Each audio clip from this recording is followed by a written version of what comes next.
Hello, everyone, and welcome to our brand new Vampire the Masquerade Elder Chronicle, Echoes of Blood. This is Prologue 1, Shield of the Soul. So let's meet our soulful player, Avery. Hello, everybody. Hi. I'm Avery at Avery DuBois on all the social media platforms. I'm the partnerships manager over in the Rolling Nomads. But none of that is important, because today I will be playing Domnall MacNeil. That's right. You do get to have the name MacNeil for reasons we'll discuss in just a minute. As always, this is a Vampire the... No, hold on. It's me. Hi, I'm Huddy. I'm the storyteller. I never remember to do this, but that's who I am. As always, this is a Vampire the Masquerade actual play. We've gone over our safety and consent. Please check in with yourselves, as your well-being is important to the two of us who are playing. All the content warnings will be down in the description below. So if you are ready, Domnall, let us begin. You were never loved by your father, Domnall. But of course, you were told you should never expect to be. Rather, you should be grateful to even be alive. You're about 8 years old, being led by the hand to where your mother resides, an unkept, dank, and dark stone tower, slowly but assuredly crumbling by the day, battered relentlessly by the constant rain and wind of the country that you are from. The man holding your hand isn't your royal father, Aid Findlaith MacNeil, but rather the monk who serves as your tutor and confidant, Kinnaid MacAlpin. In his other hand, he holds a rope attached to a goat who follows slowly and listlessly. He says to you, "Remember, never listen too closely to her words, boy. Never take any food or drink she offers you, lest you fall to her pagan curses. Only holy fire would save you then." All right. That's fine. Are you prepared to defend Christ in your mother's presence, as we have taught you to do? I think Christ can do his own defending, Father. You would be a fool to think so, for without God's warriors, his word will surely never spread.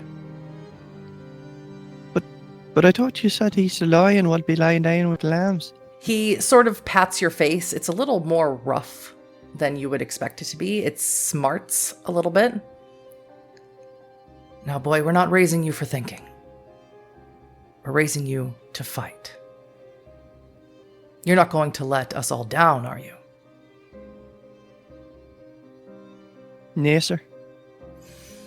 He hands you the goat, or at least rather he hands you the rope that the goat's attached to. This was a personal request of your mother.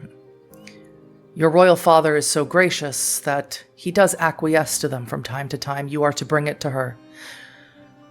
We will not leave you alone with her for long. Do not worry for your soul. He matches the crossing. Two guards stand outside the entrance to the tower, which of course you know this. It has always been this way. They unlock the door and hold it open for you. No one goes in with you. Just you and the goat. I think before Domnall enters, he kind of squares his shoulders and puts on this armor. Or he walks in and with a sort of severe look on his face. When you walk in, of course, you know this room. Essentially, your mother is confined to a single room in this dilapidated tower. She has red hair, but in a way that hair of people who are naturally redheaded begins to turn blonde before it turns white. You see streaks of this blonding in her hair. She does not wear the garments of the ladies of your father's court that you have seen. Instead, she wears what could only be described as a machination of cloth and wool and fur that she sort of cobbles together into her own attire. Her room is smoky, always smoky every time you visit her.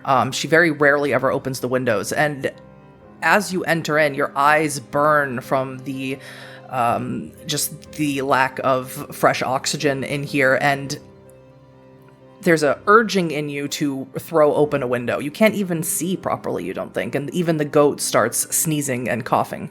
Aye, can I maybe get the glass away from the window? There's no answer that comes to you through the smoke. Think Without really thinking, Domnall will move to the window himself, and I'll open it just enough that the smoke can begin to exit, but not enough that there's an inward draft. So you open the window and you take a few gulps of fresh air. You turn around and you see that your mother has appeared right behind you. She takes your face in her very long, slender fingers, and she takes your face in her hands, and she says, "I knew you weren't one of them. They would not even notice the smoke, but you do. You are one of mine." Hi, Mummy. "Hello, son." Are they feeding you well? "Never. But, it is not my body I'm concerned for, it's yours. What are they telling you? What are they teaching you? I get to see you less and less, and they keep me in this tower more and more." I'll kind of pull the goat over. Oh, I have to learn things from the cloth man. "What things? About their undead prophet, Jesus Christ?" Yeah, smack on. She sort of wrinkles her nose. I don't understand, Mammy. If he had a spear through his side, how did he get up? Well, I was thinking earlier on the walk here, from what you said about the old father, he hung himself and had a spear in his side and he got up. The Allfather hung himself, lost his eye, or rather offered up his eye in order to learn knowledge. Supposedly this undead savior did it for the salvation of all. Sounds like a fairy tale. But if it's for all of our salvation, how comes then they say that the cloth man says that some people are still going to the hellfire? She kisses you on your cheek. Like I said, you are one of mine. Never believe their lies, Domnall. The Allfather will show you the truth always, and she pokes your forehead. I'll try, but I have to repeat a lot of what they tell me. Odin understands. And she takes the goat from your hands, takes the rope, and she says, "Speaking of truth, let's find out yours." I think Domnall will just go to the goat and take both sides of its face in his hands and press its forehead against it.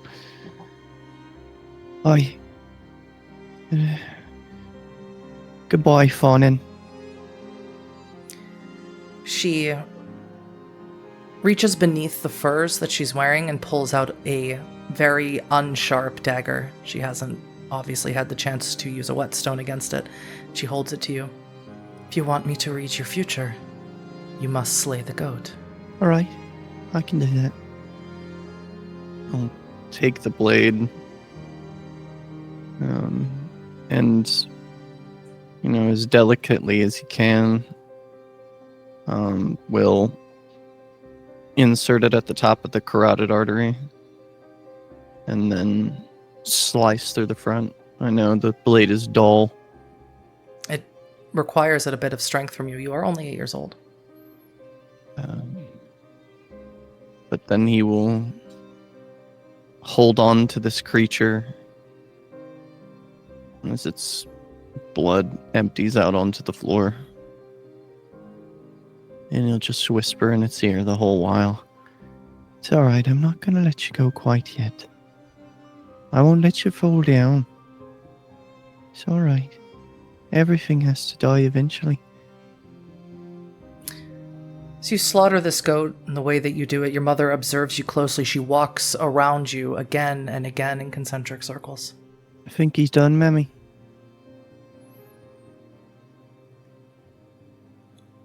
Lay the goat on its side. Show me what I need to see. You know what I need to see to read your future, Domnall. Remember what I told you.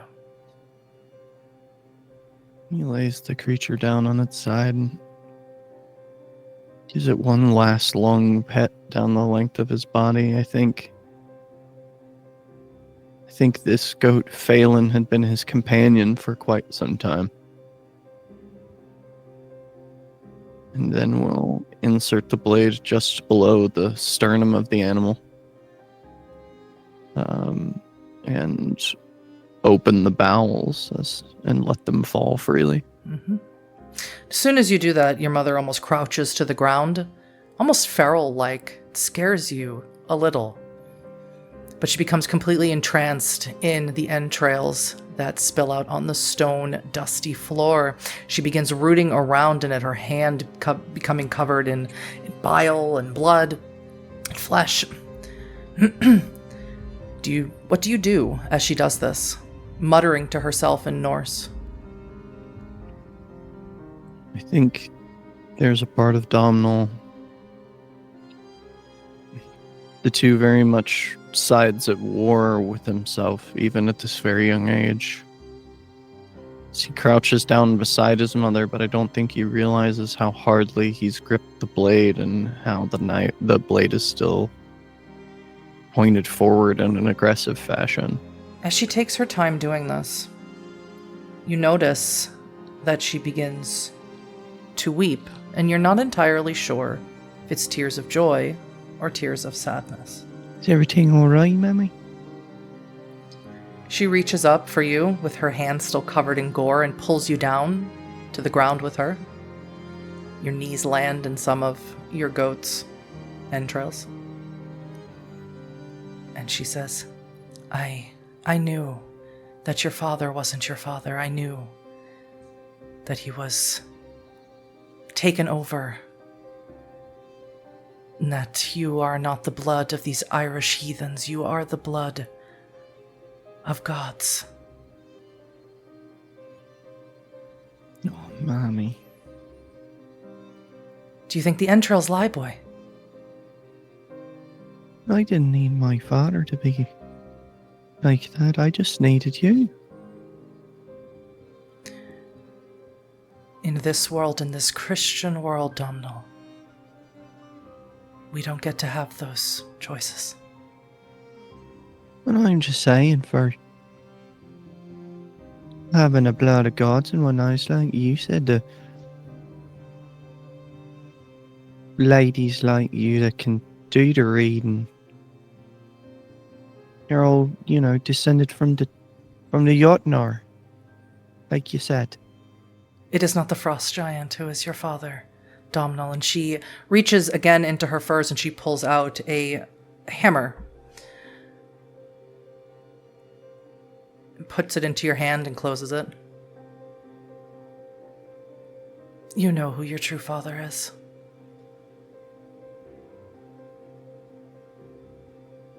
Yes, Mommy. Would you like me to give you your reading?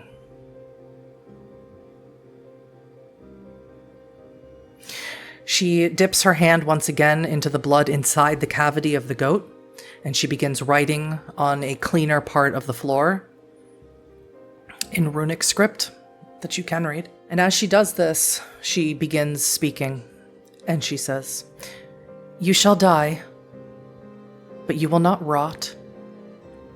Your bones will walk, and your eyes will weep for the wars that you'll never end. You shall wear the sun inside your brow, but no one will trust your light. Your blood will heal, but they will curse your name. A thief will steal your brothers and break their souls. You will stand alone beneath a tower of screaming stone and forget how to pray. Seek the door of pulsing music and light. Bind your destiny to 4. And when you find love, do not drink it. Hold it like a dying flame." Can you remember all of that, Domnall? Well, I'll never know unless I try, Mammy. She takes the blood, and she marks your face with it. Runic script. I love you, my son. I love you too, Mimi. We won't see each other again. Why? The gods have decided. They didn't ask me how I felt.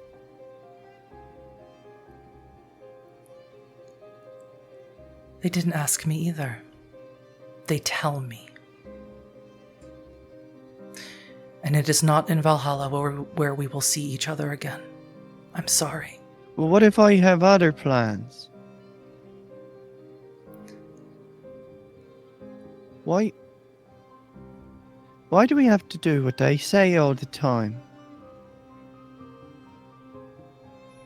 After she's done making the runic script on your face, she leans in and she kisses you on the lips, presses her forehead against you, so the runic script transfers to her forehead as well. And she says, "It's your father's blood in you. Always trust it." I'll come back tomorrow, Mammy. I believe that you will.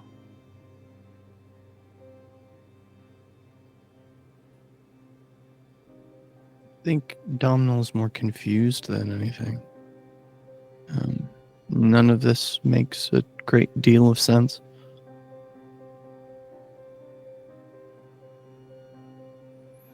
And I think for many long moments he just stands there. As you stand there, your mother moves the entrails. She throws them into the fire. She begins skinning the goat and cleaning out the other organs, cleaning it out. She dresses it.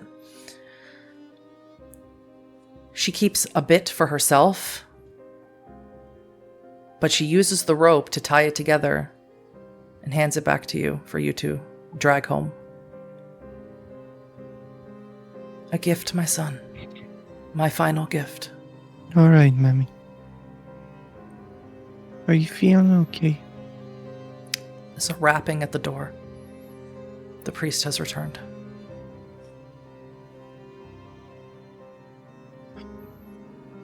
What do you want, Clothman? He doesn't come in to the door. He does hear you say it, and he says, "It is time, Domnall, for you to return to civilization." Time for you to return to civilization.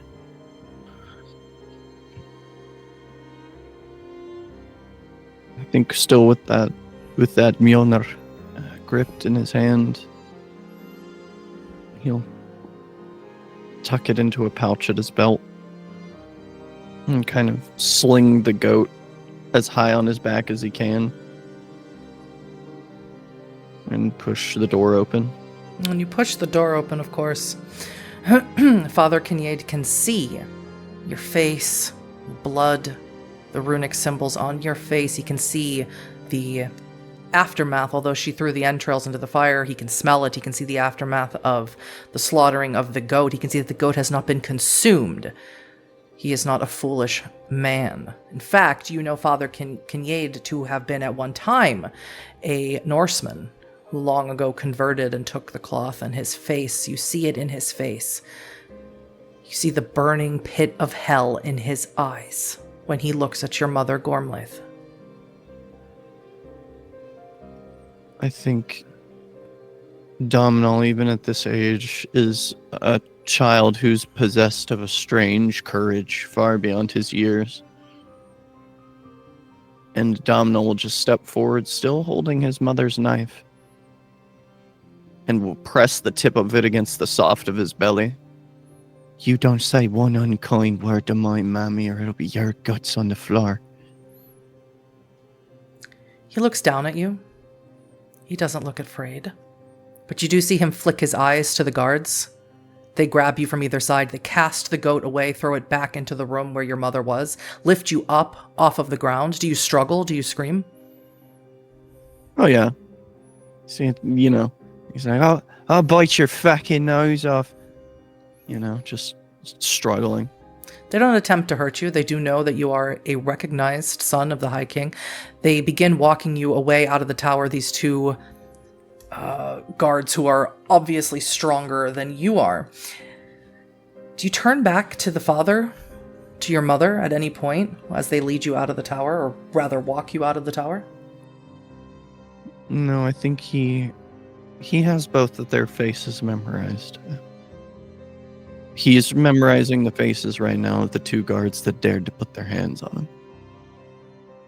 The last thing that you hear then, before you are outside, is the sound of your mother's door closing. You don't see the father exit out with you. We move our scene now to when you're older. You're a man now, Domnall, in body, if not yet in mind. Your mother is long dead. She died that very night. Do you still have the Mjolnir that she gave you? Do you carry it with you anywhere? Yes. Domnall has put it on a chain around his neck next to a cleverly hidden cross inside of some silver knotwork. Where you are right now, Domnall is not listening to the, if you wanted to call it so, the prophecies, the visions, the wisdom even of your mother. You're on a battlefield. The sounds of shields are cracking. The sight of the surf, you're at a cliffside, is thick with blood and driftwood. You stand in the shallows of that surf as gulls wheel above. Your axe is heavy and stained. When your mother died, Domnall, the only thing that you received of her effects, which was, of course, you had to thank your father for. You had to, in your grieving process, you had to go to your High King father. You had to bow and scrape before him to even be allowed to receive any effects from your mother. And the only thing that you received was an axe. Would you like to describe for us exactly what this axe looks like? This blade is old, though it wouldn't look at first sight. The base of the handle is wrapped in black leathers. The very pommel of the handle is carved into the shape of a raven's head. Runic script is carved in perfect lines up each of the flat sides of the handle. It tells some story of some strong hero wrestling a dragon from its nest and drowning it in the sea. The head of the weapon is also intricately engraved with depictions of that tale in a more pictographical way. A tall, broad-shouldered warrior with flowing hair in mid-grapple with this dragon who he has turned its head away and is getting ready to plunge its head into the water. And that open maw of the dragon is what outlines the edge of the actual Danish long axe cutting surface. What do you think of? Now, I know at the moment you might be thinking of battle, bloodshed, of how heavy the axe might be in your arm that is already tired from fighting. What do you think of when you look at this axe? Do you think of your mother? Do you think of how awful and almost humiliating it felt to have to beg for the effects of the only woman who's ever loved you? I think the thing that he thinks of the most is how strange it is that he ended up being the son of the warrior and the dragon. Son of the warrior and the dragon is, in fact, in battle at the moment. The Viking raiders your father sent you to deal with have been repelled from the coastline, for now anyway, by a company of warriors with you and yourself, of course. And these warriors are drawn from loyal vassals and bannermen, eager to test their mettle and faith against these pagans, which of course that's all you heard about and hear about when these skirmishes take place, of how Christian metal cannot, or rather the heathen armies cannot stand against Christian metal. Your strategy in this battle was a true two-pronged ambush from the cliffside and the sea marsh that broke these raiders' formation before their bloodlust could really gather the momentum that you know it can. And it was actually rather inspired. So inspiring that at the edge of the village, Ivar the Boneless awaits you under a parlay flag. So as you stand in the water and looking at their longboats that are still there, you know you have to climb up the cliff face. You've killed several, if not more, of Ivar's men. You know, you have to climb up the cliff face and meet them. You are the commander of this army. It is your job to make sure this parley happens so that the village that is caught in the middle of this isn't burned to the ground and destroyed. What is your plan? What are you thinking about? Do you have a strategy, or do you just hope for the best? I think the most important part of where Domnall's head at is right now he's telling the person who's going to be in charge when he goes to this parley. He's telling, right, so Finnegan, you keep your back to the cliff. Never turn your back to the ocean. You kin me? Of course, Commander, but come on, we both know that this Ivar, we've all heard the stories, he's not a mindless killer. Winter's coming, and men die more from hunger than they ever do from steel. And Domnall will just kind of grab him very roughly by the collar. They hunt like wolves, son. How does a wolf hunt? You know you've lost enough lambs. They lie and wait until you can't see them. They wait for you to lower your guard. And then they take what's yours. Don't you ever give them a single moment where you're not ready for them. Sort of smiles up at you, even though you're holding on to him roughly. I knew they were wrong about you. Domnall will just lean in. Not as wrong as the sheep eater's spine if you keep talking to me about that. Just saying. I knew you were Christian underneath all of that. I knew the rumors weren't true. Maybe they are true, son.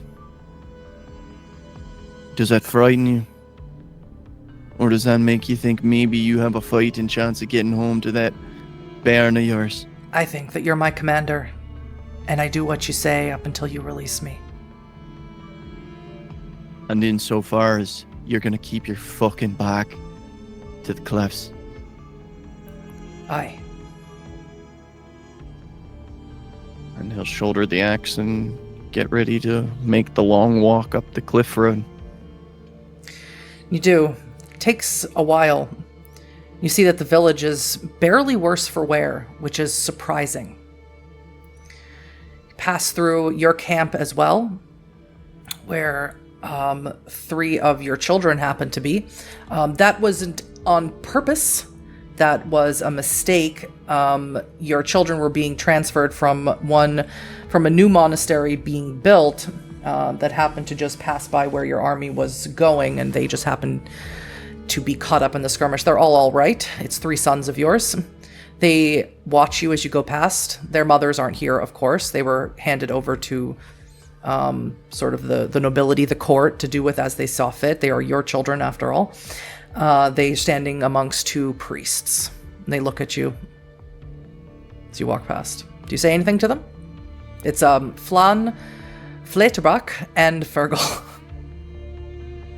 He'll stop and he'll give the 3 of them a hard look.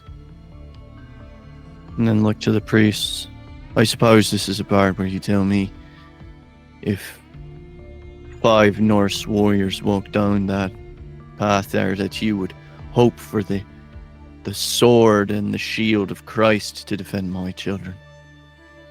Your oldest son, Flan, who's almost 12, says, I would defend the camp, Father. I didn't ask you. We were instructed by your second-in-command, Finnegan, to remain here and not travel further on to this monastery, my lord. Aye. Where are your swords? You know that we do not carry them. Not in this land. It is your father has instructed. No stick, no shillelagh. We follow the High King's command, as we follow yours. Both of you priests, what are your names? We are of a new order. I am Mercy, and this is Honor. He puts his hand on his other one's shoulder. Mercy and honor. It's fitting. In my honor and in my mercy, when this battle is done, I will find the both of you and I will remove your fucking hands. You don't need them to fucking read anyway. You defend the royal blood. These are the sons of MacNeil. We had guards, my lord. The Norsemen cut them down. And he'll look directly to his sons. If you're not willing to guard the person to your left and the brother to your right, you're worthless to me. My sons know this, and they're hardly more than weans. Your youngest son, Fergal, who is about 4, begins to cry. I'll look to the eldest and just sort of nod to him. He picks up Fergal and starts walking back towards the main encampment. Your second son, Fletabach, who's about 8, remains. I think, looking at that same kind of hard look that he recognized himself giving from his second son, he'll kneel down and he will undo the clasps of the sort of forward drop point knife at his belt. He will clasp it around his son's waist. You ken me, Wayne. Aye, father. But Fergal just wants his mommy. I know. Can't we bring her to the monastery? Whoever she is. In a perfect world. But the world isn't perfect. And he looks at you with eyes far too keen for someone this young. Do you even remember who she is, father?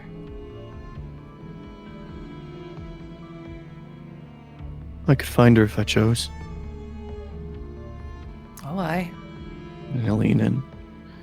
You've got raven eyes, boy. And he pokes you on the nose. Look just like yours. And kiss him on the forehead. Go, keep up with the others. And I don't think anyone will begrudge you for ditching the priests. I don't mind them. They're cowards. Hiding behind a cross, not fighting their own battles. I'd happily die for God. And he runs off. Take one last look at both of the priests. I meant what I said about your hands. Honor and mercy. Yes, my lord. We will send word to have more guards and perhaps more able priests to escort your sons the rest of the way to the monastery. There's no such thing as an able priest. And he'll just push past and keep heading towards the parlor. And as you head past, do you go alone? Domnall often does these things on his own. All right. Well, Ivar is not alone. He doesn't have any of his sons. At least what you've heard from tales. You're not sure. You know that he has sons. You know that he has brothers, but you don't think any of them are here. They definitely at least don't dress as elegantly as he does, or as ostentatiously in his furs and his like embroidery of Norse symbols and things like that. But he has an entourage here, and as he sees you approach, and he's a white beard, he's definitely a lot older than you thought he would be, and he says, "You fight like your father, though they say he barely admits your name." And he's leaning on his axe like a staff, and you think not because he wants to appear nonchalant, but because he has a bad knee. Góðan dag, Ivar de Bonus. Ah, so the rumors are true. The High King had a bastard with a Norse. You know what she was. And unless you're just telling tales for your gods to listen to. They're your gods too, boy. So you're going to sail away from these shores and never return, Ivar? Is that what you've had me walk all this way to say? Never return. Never is a long time. But we could continue the battle. I have quite more fight in me. I have more troops waiting just offshore, not where your man can see them. But tell me why I shouldn't, Domnall. Tell me why I should spare this picturesque little village of yours. I wouldn't if I were you. Were you expecting a different answer? Not if the rumors about you are true, which they appear to be. However, should you choose to follow your more baser instincts, Ivar, I'll split your skull on the sand. Been around a long time, boy. I've heard that, as the amount of times I've heard that is as many, pubes are on your balls.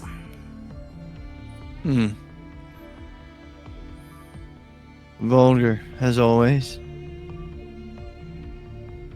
I tell you what.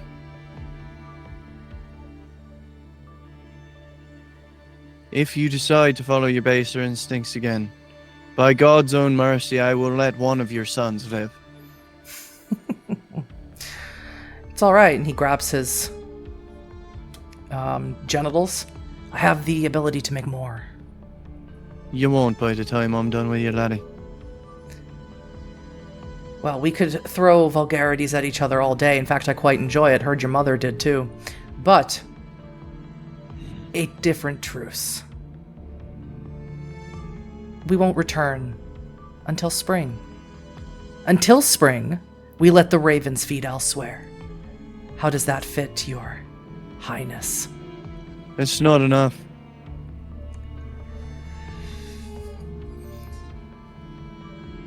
I want you to cut your beard, Ivar. When I return in spring, I will be as hairless as you were the day you were born. I was born with this beard. I think you were born from the wrong hole of a goat, Ivar. He laughs uproariously, and then as soon as he does, the rest of his men begin to laugh. I like you, Domnall. See it. See the Norse in you. Smell it in your sweat. You want to get close enough to smell my sweat, Ivar? If it's an invitation on offer. It will end in your death. But you do have that Irish prick up your ass. What can I say? Not much when it goes all the way into your mouth. And he holds his arm out. Until spring, then. Until spring. Do you take his arm? No. It makes a man unclean to shake hands with the pagan. Looks at you very seriously. We take our oath seriously. I can't speak for you, Irish. Take my hand, boy, and I will return spring without a beard. If you don't, I'll return when you really don't want me to and where you don't want me to. I'll soak this coast in your blood either way, Ivar. And I need you to decide if a spoken oath in front of your gods is enough. Because you have my word. Your gods have my word, and they have yours. I need you to really think how many of your sons' lives are worth a handshake. If my sons couldn't take you down in a single blow, it's not from my balls they sprung. And he turns on his heel, shouts to his company in Norse, and they begin walking back to their longboats. I mean, have fun raising your cuckolded bastards. As they leave, gather onto the longboats, you hear cheering from your encampment, from your men, from your fellow warriors. Does that make you feel as they cheer? I think he almost drowns it out. He spends his time looking over onto the sea at the ships. This meager force wouldn't have been enough. He maybe could have made it so they couldn't press any further into Ireland, but that would have been all. Your encampment celebrates. Do you remove the hands of the priest? Do you do it yourself? Yes. Awesome. Okay. Do you make your children watch? No. Okay.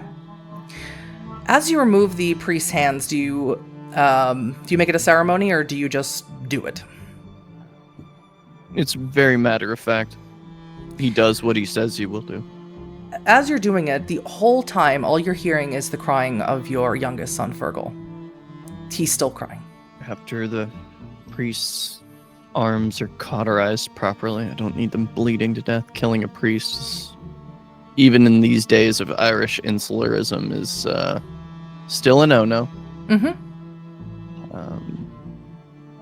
But he will make his way to where his sons are after cleaning the blood off of himself and his weapon. Flederbach is annoyed, you can tell. He is, there's sort of a makeshift mannequin here to practice sword play on, and he's sort of just practicing stabbing it. He's not very good at it, unless his way of fighting is just to stab. Your older son, Flan, also looks annoyed, but he looks more annoyed at your youngest son, Fergal. And he's shouting at him, he's grabbing him by the arms, and he's shaking him and telling him to stop crying. You will not handle your brother like that, son. And your oldest son looks at you, he's like, he's no brother of mine, he won't stop crying? He grabs his eldest son hard by the shoulder. You were just the same, not so many summers ago. He pushes away from you, and he says, how would you know? You've barely seen me since I was born? I see you, even when you think I don't. And Fleterbach, as he is, again, just continuously stabbing this sack filled with straw and sand, he goes, yeah, when you're not busy cutting off hands of priests, eh? Just so. And I'll pick up the youngest. His face is completely red, snot everywhere. His eyes are just, they're almost wet and dry at the same time because he is just not blinking. His mouth is all crusty from yelling. His throat is sore. I'll hold him close. Look to one of the men nearby. Bring a cup of water. They do, silently. I'll hand it to the youngest. Go on. Drink. He's scared of you. He does stop crying when you hold him, but it's not because he feels comforted by you, but he's scared. You can feel his small body trembling. Does what you say. His hands shaking so much the water is sloshing everywhere. I'll sit him down and kind of crouch down to his level. Now you look like a smart Wayne. Are you a smart boy? My mommy said that I was very special. What sound does a cow make? He shakes his head. I don't know. Think hard. And Fleterbach goes, it's moo, you idiot. Listen, all three of you, come here. Sit down. The oldest two begrudgingly do so, Fleterbach leaving his dagger inside of this mannequin. The world is hard enough. And one day you three will need to grow to be hard men. No one is going to look out for you in this world if the three of you don't look out for each other. I'll tell you something your grandmammy told me once. The blood of kings flows the thickest. And the three of you,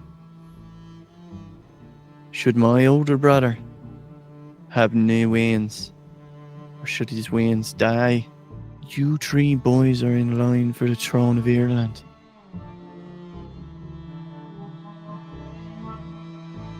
And I can tell you what I know about the halls of power.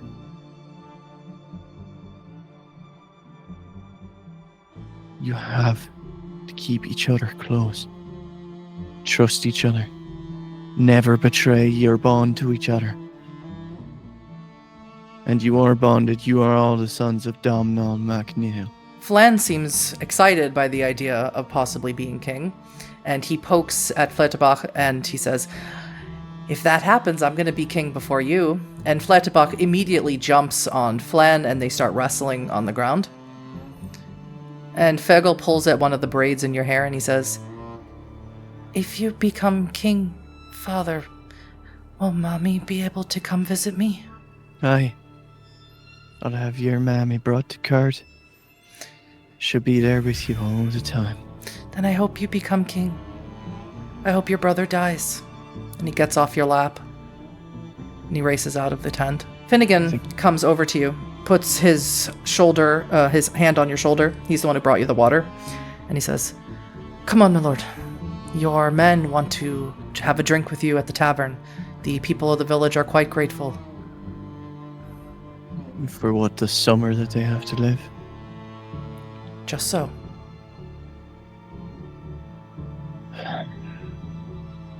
Fine. I want 2 men on my sons, not some fucking priests. Aye, we can do that. It is spring, Domnall. Spring has returned. You are called again here to the cliffs of Moher to fight off another Viking incursion. The wind tears across the cliffs, carrying it with the stench of blood and seaweed. You stand atop a crumbling stone wall, your axe is slick with salt and gore, your chest is heaving, and below, a wave of Norsemen surge from the beach. Of course, these are Ivar the Boneless's men. They have returned, as they said that they would, and they have returned even in more force. Ivar does not seem to be with them, however.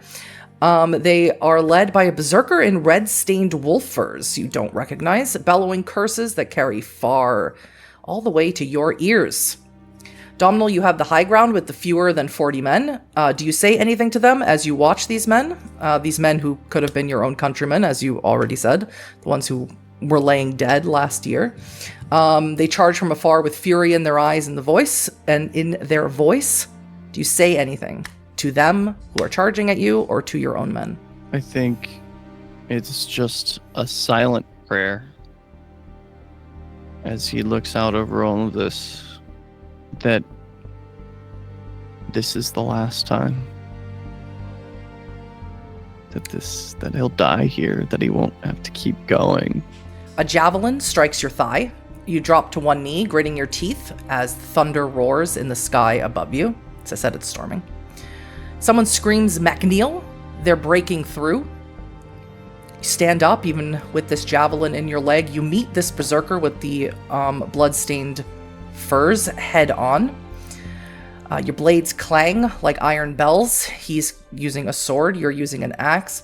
The first strike splits one of your furs that you have here. Your strike cuts across his brow. But his final thrust drives his sword deep into your ribs. And it reminds you, flash of memory, you think of your son stabbing that straw-stuffed mannequin over and over and over again. That's what happens to you. You stagger back, you fall to one knee, then you collapse fully as you watch the rest of the Norse surge over the wall. And everything goes silent. Time passes in a veil of blood and fire, red and endless. What goes through your mind, Domnall, as you wait for this inevitability, as you feel your warm blood turn cold underneath you, as this moment of death stretches into what feels like an eternity? There's a dreadful question that lingers in his mind. Will it be the angels that come to fetch him, or the Valkyries? You suddenly become aware of a figure kneeling over you, cloaked in gray. And his voice is very calm and soothing, and he says, "Domnall, son of kings, you are not done." Your braids certainly aren't long enough to be a Valkyrie. The figure leans in closer and smiles. "I am Uriel. I see the wounds in your body, but I see the greater ones that still live in your soul." You come to judge my soul, angel? His hand touches your forehead. It burns and soothes at the same time. I am not one of the judges, Domnall.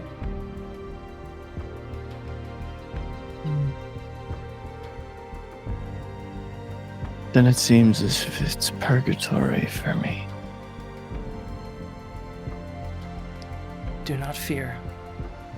I will not let you linger. But you must choose. Die immortal in glory, or rise again to serve a greater war. One fought not only with swords, but with mercy, with honor. I think Domnall just holds up a hand.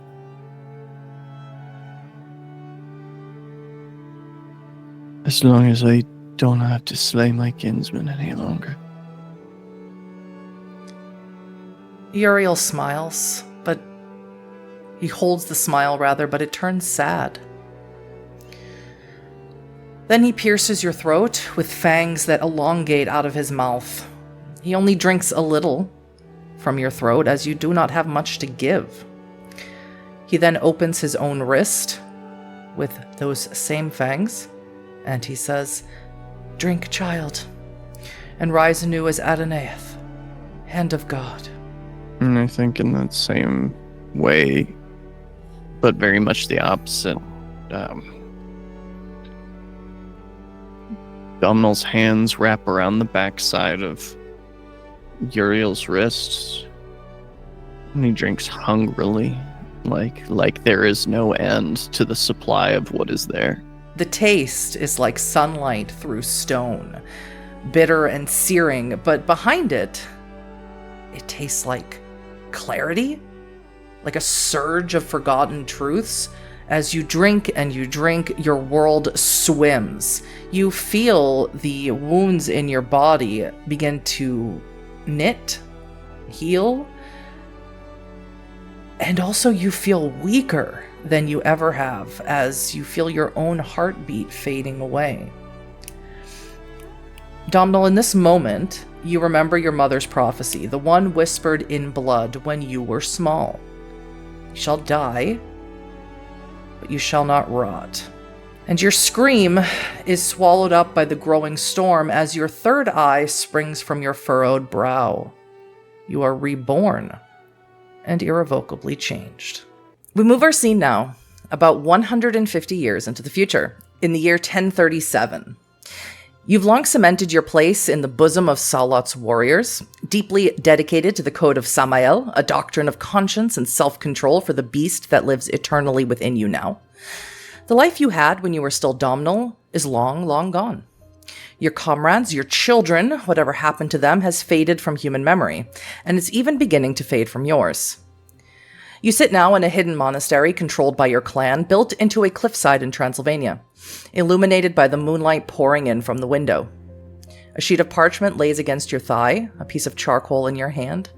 You draw your sons, what of them you can remember. The shape of their eyes, the way their hair fell over their foreheads and shoulders, the curvature of their noses and hands. The names swim. Which one was which, you wonder to yourself as you draw. And that's when your sire comes barging into your room, Adonaiath, snow still clinging to his cloak and armor. "My child, there's news from the west."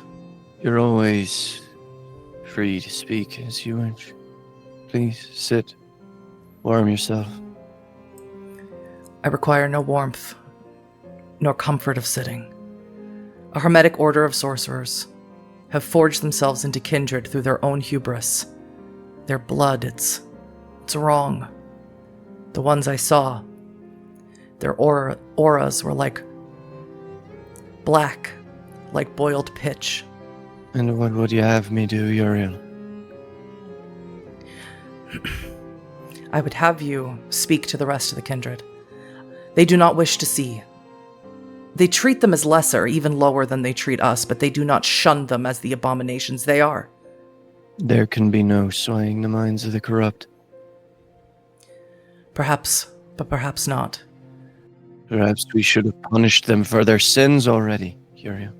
"We cannot stand against them alone. They grow in number, nightly." I grow tired of the nights where we discuss the alliance that we should have forged with the sons of Hakim. Perhaps those alliances can still be made, Adonaiah, but they are not here. Not now. And whose fault is that, Uriel? Are you supposing that the fault lies with me, my child? No. I'm saying the fault lies with the fact that we've been content to hide our countenance from the face of the world. That we have labored in the shadows, and we have not taken God's light into the places of dark, as we've been commanded to, as Samuel was commanded to by the Archangel Michael. Adonaiah, we have not the numbers to force conversion, and you and I were both in agreement once that forced conversion of our brethren is not the method in which we wish to convey the Code of Samael. The human Christ did not need force to convert. Neither did we.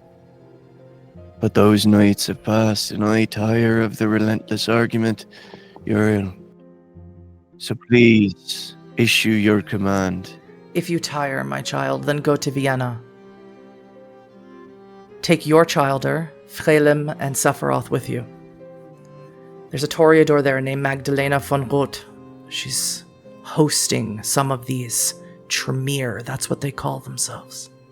She was always an ally of our clan. And should the hand of God strike these wayward sorcerers, what then, Uriel? That is not for me to say, Adonaiah, for you will no longer be in my domain, but hers.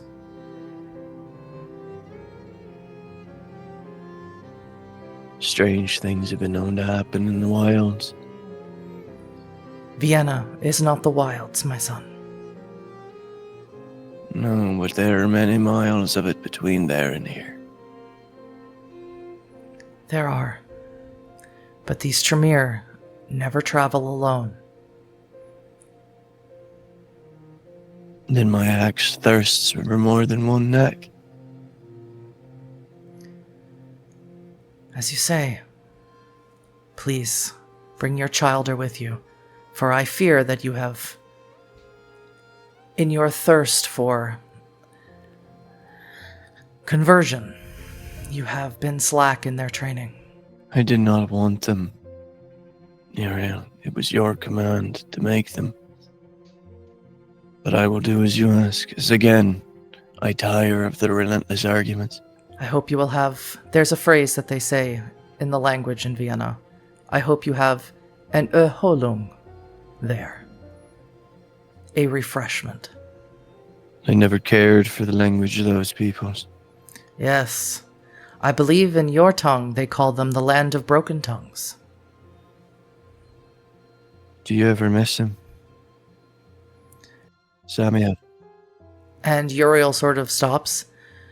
He removes his cloak and shakes off some of the snow that's already begun to start melting. It sort of drips the water into your chamber. I find it best not to dwell on what cannot be changed, Adonaiah. He'll take the parchment in his lap and put it on the table between them. I need to know. I need to know if you miss him. No, Adonaiah, you want to know if I miss him. What you need is some time away from the monastery and a good distance travel to Vienna. Of course, you're not wrong. The dour spirits of these monks and greys infects the soul like a creeping, seeping wound. How strange it is to hear you talk of bringing about God's light when you have men here who have dedicated themselves to our beloved Salot, his teachings, and yet you do not see that. Because they are weak men. A monastic life, Adonaiah, is not weakness. I hope it I pray it all for us one night. That's not why you made me, Uriel. It does not mean that it is not the future I wish for you.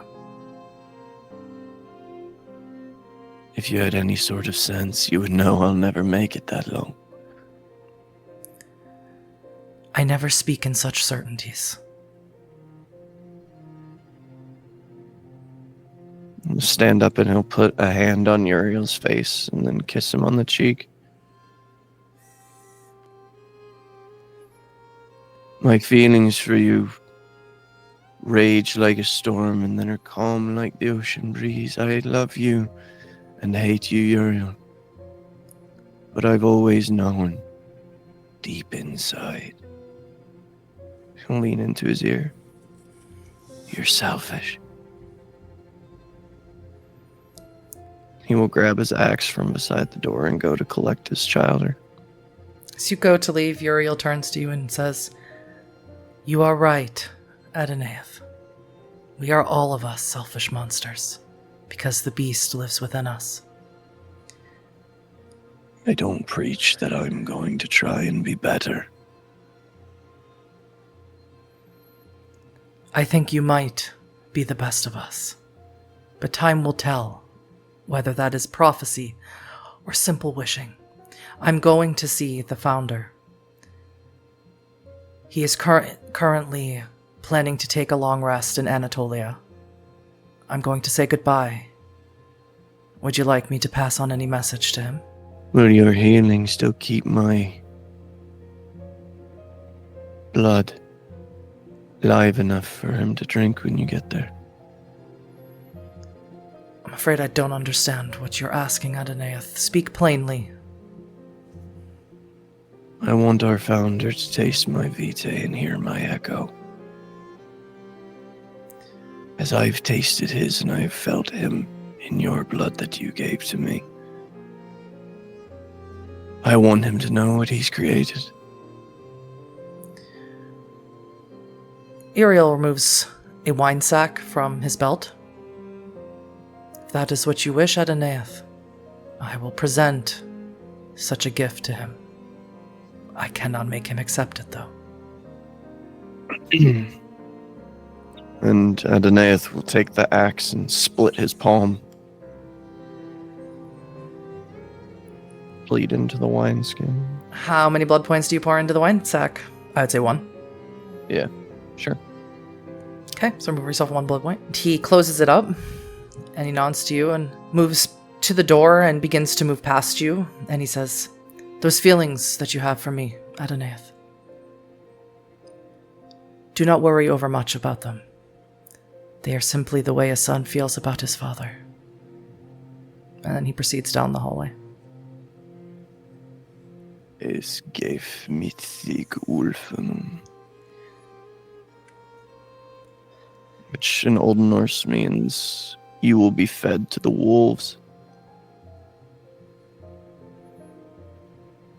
He grabs his axe and goes to fetch his childer. So, Frelim and Sephiroth are here. Sephiroth is a young man who was displaced during the Crusades. He has tan skin, brown eyes, and you named him Sephiroth. And Frelim is a young woman that Uriel had found. Her village was attacked by these same Crusaders returning to their homeland, where they decided to pillage Christian lands along the way. And she was found defending herself against these men. Uriel killed them all and brought her to you and commanded you to embrace her. And they are outside now. They are by the stables. They are speaking with one of the monks, friendly and cordial, but the monk is taken a vow of silence, so he does not speak to them. Yes, Monsieur Priest. The priest sees you, and he bows deeply and sort of walks away from you, never raising his head back up until he's out of your presence. Why? Why do you waste your time with them?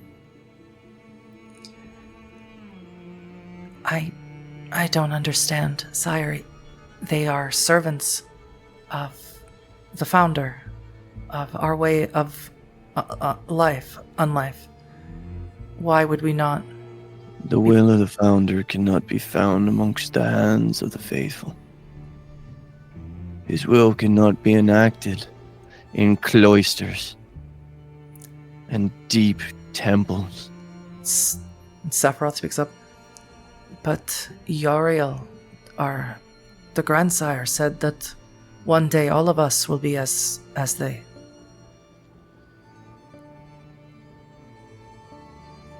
I have my reservations. The will of the founder can only be done amongst the hands of those who have been wronged. I look to Phelan. I look back to Sephiroth. Among those whose homes were destroyed and razed, and they've been forced to eke a living out of the dirt again. Sephiroth sort of holds his hands up to you like this, and you see that he has these markings from when he was bound at one point. Deep burns of a rope or twine that obviously weren't healed when he was embraced, so he carries these scars for eternity. And he says, "Oh, we are here to learn from you, sire. Anything when you are willing and able to teach us, we learn it and adhere to it with open eyes and open hands." He'll take Sephiroth's face in his hands. Is there fire in your heart, boy? I believe that is hyperbole. Yes, I have been trying to learn to read. Courage. Courage. Yes, I believe so. And what about the strength of your arm? Since I died, it's been better than ever. Like to frail him. Fetch swords. Yes.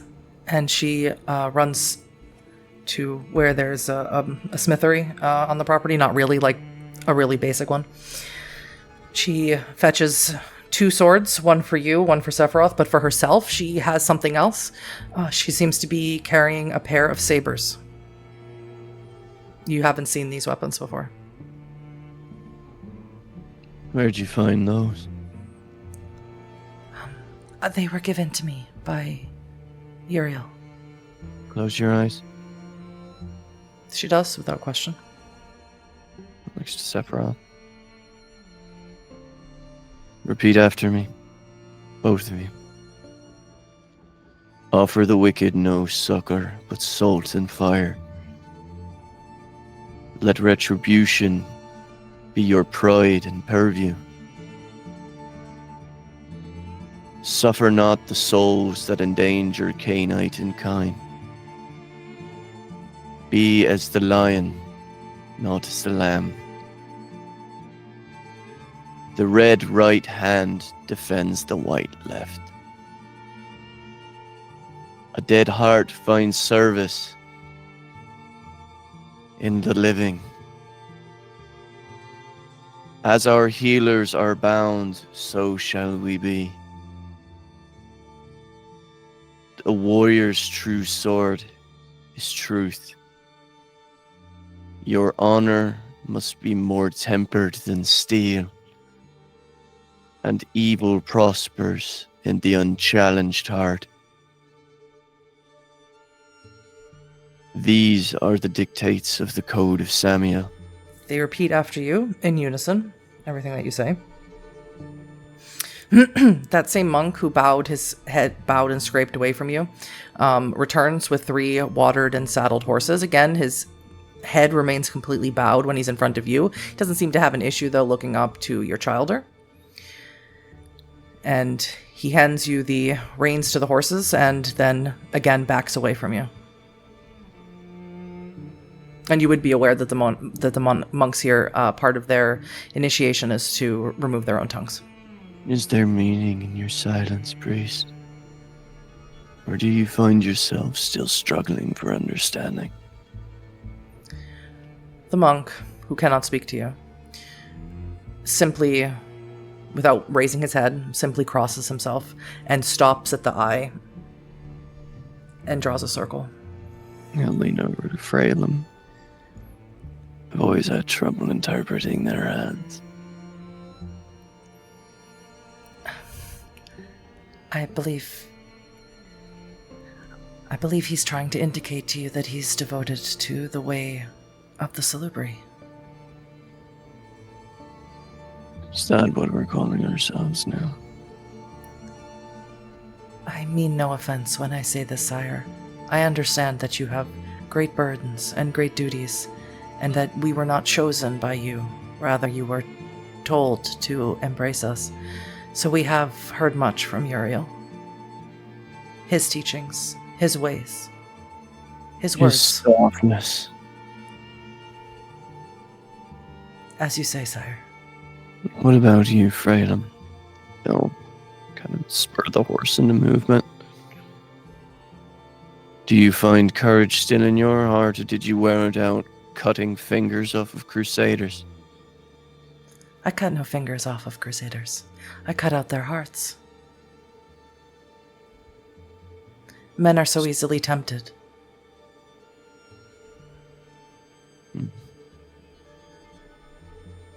We will see what temptation lies ahead for you then. Yes, where are we going, sire? Of course we will follow you anywhere, and you must not tell us, but I would like to know. Do you speak the tongue of those of the land of broken tongues? No, I know not where that land is. Vienna. Fralem says, I know a little. Good. We're going to need it in Vienna. What is in Vienna, sire? Sorcerers. The Assamites. A new brood. Auras black as pitch, so says the wise Uriel. Are they like the ones from the pit? The stories Uriel told us. Are they them? Not speak of those from the pit. I'm sorry, sire, that Uriel has told us that you fought those in the pit. That is how you came across the Crusaders to begin with. Fighting there. Let me give you some words of wisdom, son. Never speak of something you don't understand.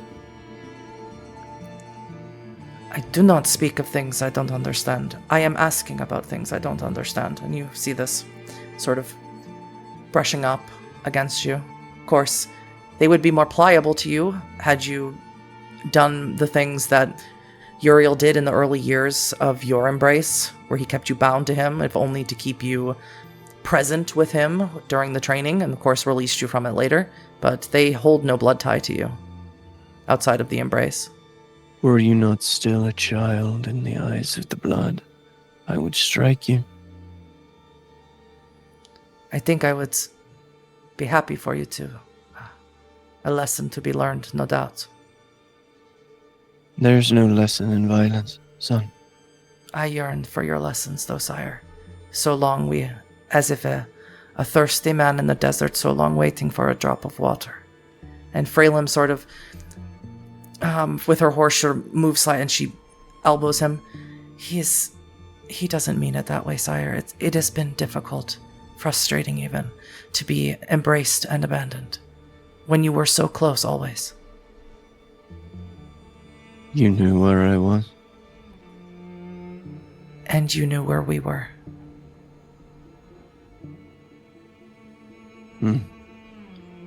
My mother always said that if someone wanted to be around you, they would be. And if they didn't, they wouldn't be.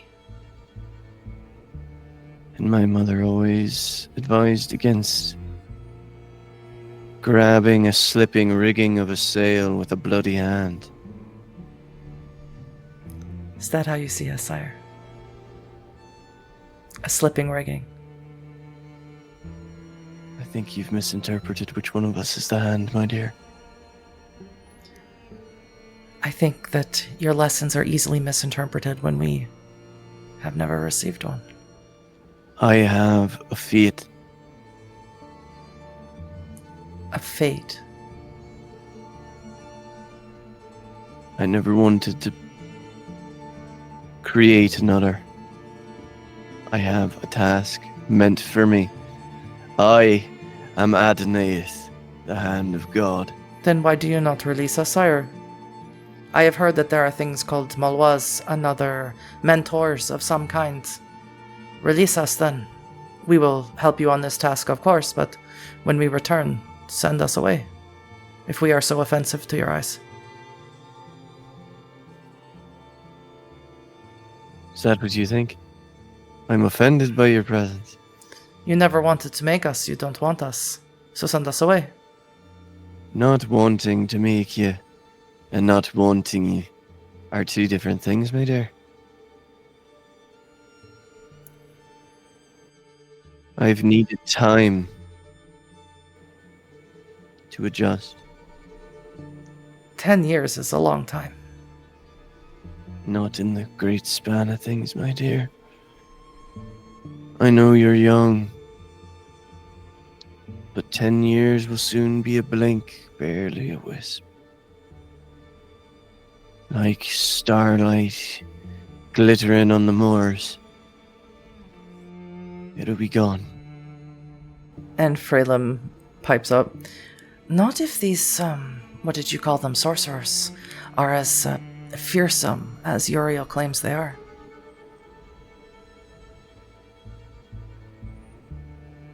And then even so, you'll be dead. I never got one lesson. What a shame. You've had your first lesson. Every night when you rise, every sunrise when you sleep, recite to yourself the code.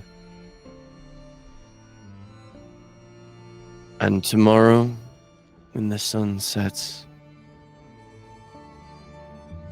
each of you will posit to me what you believe the wisdom of the first dictate, the code of Samuel is.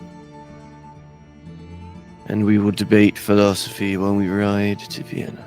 And Sephiroth says, okay, we would debate philosophy, but you have to catch me first.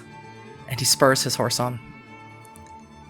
And you can tell that he and Freylim are very close. And she looks at you, she hesitates for a moment, and then she smiles very broadly, her teeth sort of blackened and yellow. You can tell from the area that she's from that she's spent a lot of her time eating the sweet gem leaves of sort of the Balkan and Slavic forests. And she smiles broadly, and then she also spurs her horse on. I think there's a moment, just one, where he sees a setting sun and his own long flowing hair and riding after a young man with curly red hair and braids into the moors on a night not so unlike tonight.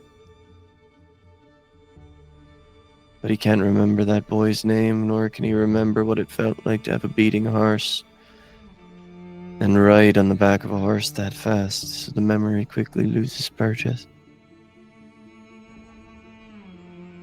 And he'll lightly spur the horse, but he's not going to exhaust this animal for the sake of some vain pursuit of trying to catch up with joy. It's fortunate that these horses are ghouled, as it's rather difficult for vampires to ride horses, even back in the Middle Ages, without either ghouling them or having really high animal kin. Anyway, so you ride to Vienna. It is a long journey because you're coming from Romania. But it's not, I mean, it's a long journey, but it's not like traveling to the other end of the continent long. So when you arrive in Vienna, of course, you've been here before, Adonais, your child, or have not. And you know where Magdalena's Hall is, and you have been to it before with Uriel. It is, of course, decadence incarnate, right? It's carved out in marble. She has silk-clad ghouls serving kindred patrons in this, and the ghouls are in sort of a semi-lucid state, and all the kindred are theatrical and cynical and bored and sort of lounging around. It's it's decadence, it's hedonism at its finest. As the three of you enter into her hall and you are announced, what are you wearing? Adonaiah wears his armor. He carries his axe. His head has been wrapped in green wool in the style of those he felt most close to in his time as a crusader, which was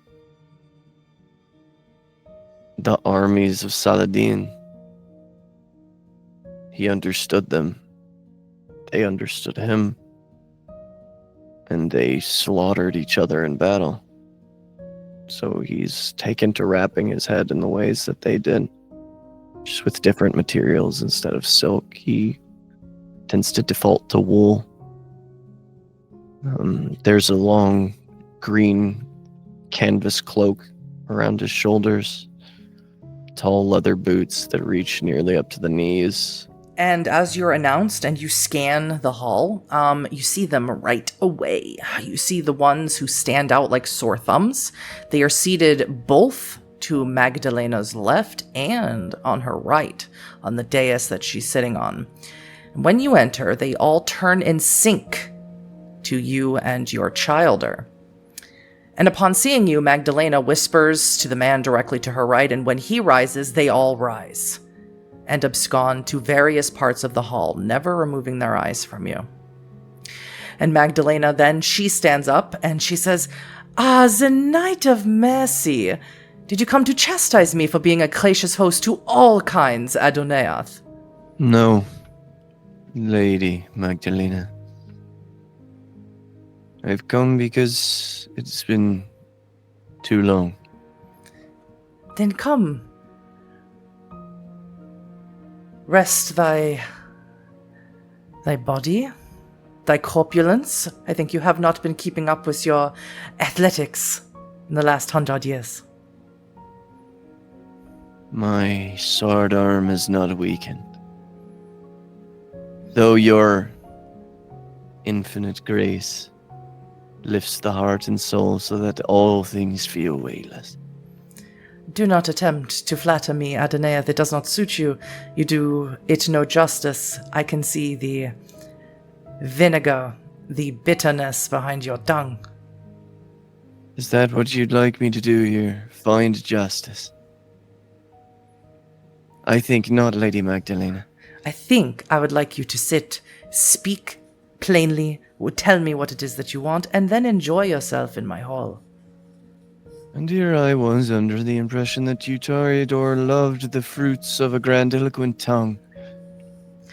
Not from the three eyes. It does not suit you.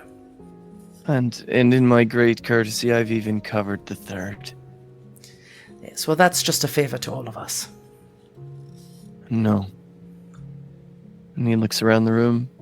I care not for the favor of them. They are kindred as we are, Adonaiah. I keep hearing that word. I know only Canaanites. Yes, I know. But, you see, we must call them kindred because they don't come from Cain, not the way that we do. But kindred to us they are. Shadows. Thieves. Usurpers. They have usurped nothing. They have simply redefined what Cainites are, warrior. And they make themselves useful. Can your clan say the same? What would you ask of me? I didn't say you. I said your clan. Apart from having part and parcel some of the most secure monasteries in all of Europa, my dear. Apart from being the closest of any of our clans to our Dark Father. Is that truly what they tell you? Is that truly what you believe? How often have you spent time with other Cainites in other courts? How often have you really spoken to them and not through the lens of your third eye? as often as they'll have monsters what need killing. And that there is the crux of the issue. I have heard stories that you no longer fight for the protection of the Canaanites, as I hear that there are church leaders rising up here and there in secret to burn us all inside of our homes. I hear that you and your brethren are spending more time in, in Sinai and in Jordan and Lebanon and the places there, fighting demonic pit monsters. That's what I hear. Is that true, Adonais? That you are vacating out of Europe in order to fight some monster that your sire created? Or was it your sire? I cannot remember. Watch your tongue. You're in my domain, boy, and you come bearing swords. A wise reminder that you've made to yourself. A wise reminder that they, and she points at the Tremere, are useful and polite and understand the game, and you are a dying breed. Honor must be stronger than steel, Magdalena. Honor gets you nowhere amongst monsters. Usefulness does. And that alone is why none of you Canaanites can ever take what's mine. Prepare for the fall, fair knight. For possessing of 3 eyes, you and your kind are blind, and not long for this world. Please, enjoy my hall. I ask you kindly to leave my dais, though. I'll pray for you, Magdalena. Oh, don't do me any favors. You need all the favor you can get. And she laughs uproariously and leans back in her sort of decadent daybed thing that she has out here. And she says, "Oh, I have favors coming out of my ears, Knight of Mercy. Please, away with you." You collect his child, or?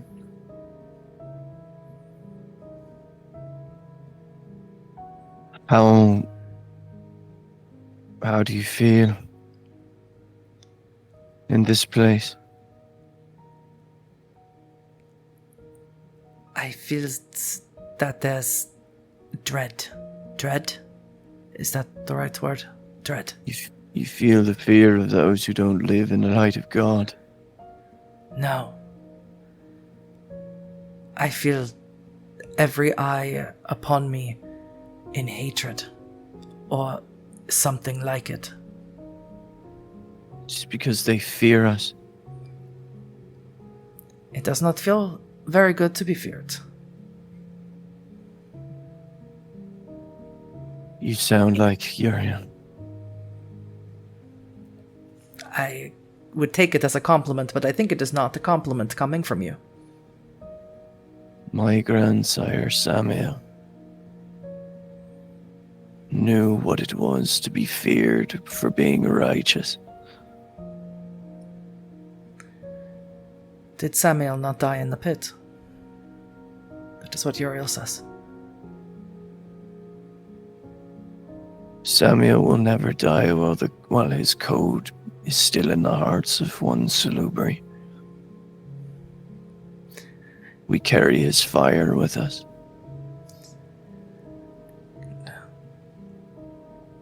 So he did die in the pit. Okay. I hope Uriel doesn't send us to the pit. And Sephiroth sort of speaking to himself, and Freelim touches your hand very gently, just for a moment. Sire, are we to speak with these sorcerers? Are we to lead them out of the hall? What is your command? My command is for you to sate your hunger. And then, when clearer heads are had, I will speak to them. And the 2 of you will stay here and make sure the other 2 don't stab me in the back. Yes, sire. Stay close to each other. They feed from a vessel that is sort of half in and out of consciousness, laying on a bed. That she has many sort of day beds out here for vessels who I don't no idea what's happened to them, but they aren't really cognizant. And they feed on her leg and her thigh. Do you feed? Only if there's someone in here that can prove that they are an innocent. I think it would be hard. You would be hard pressed to find these young, beautiful women who are stripped naked and laid out in these beds to not consider them innocent victims of Magdalena and her like. Then he will approach one of them and kind of put his hand on her face. Can you hear me? Her eyes are completely dilated. She's staring up into the ceiling, and she's labored breathing. She's been given something to be this way. Could try and purge it from her, but You could. that would cause problems. It could. Honor must be stronger than steel.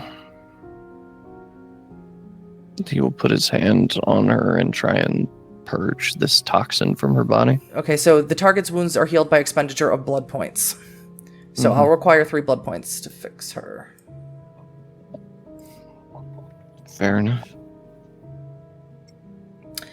So, as you do that, she gurgles, she spurts, and she turns her head, and she begins to purge something black, purple, and green. It's a lot of liquid. You can smell wine in it, and she begins throwing up over the side of the table. And you look into her eyes and you'll just say,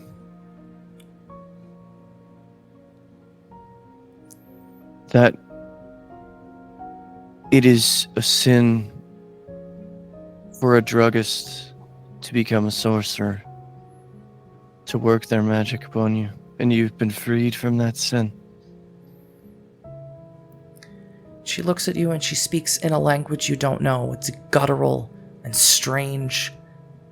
It sounds like it should be from the language that from the people of Transylvania, but it's not. It's similar, but it's different.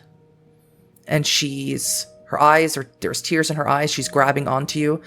She's almost begging you for something. You could infer that she's begging for help. She doesn't understand your language, it seems. She must be helped. I think he will open his mouth to show his fangs.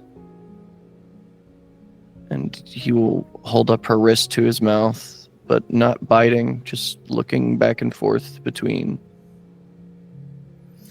She's frightened. She wants to scream. You can tell that she does. And she's trying to back away off the table from you. She's realizing now that she also has no clothes on. And she's completely overwhelmed by the sensation of all of this. She's scared. He'll reach up and take the cloak off and wrap it around her. Mm-hmm. And he'll look back to her wrists. And he'll try Greek this time. No. I mean, those are the only 2 languages he speaks right now, so. You speak Old German, you speak Old Norse, you speak Irish, you speak what the like Anglo-Saxon, what the British would speak at the time. Go through the Rolodex, I guess. Yes, but no, none of those languages work. You've never heard her language before. He won't feed. You don't feed without consent. Mm-hmm. So he'll just lift her into his arms and take her to his childer. As you lift her, 2 men approach you. They are almost feral in nature, the way that they look, the way that they smell. One of them is on all 4s. And he says, "Hey, Knight of Mercy, where are you taking that belongs to the lady?" I am taking this vessel to my childer so that they might sup at something worth the vintage. They've already supped, we saw it. Where are you taking her? And, hey, you made a mess, too. Magdalena doesn't like that. My condolences. Fetch me a rag, servant, and I'll clean it. I'm not your servant. No, but a servant you are.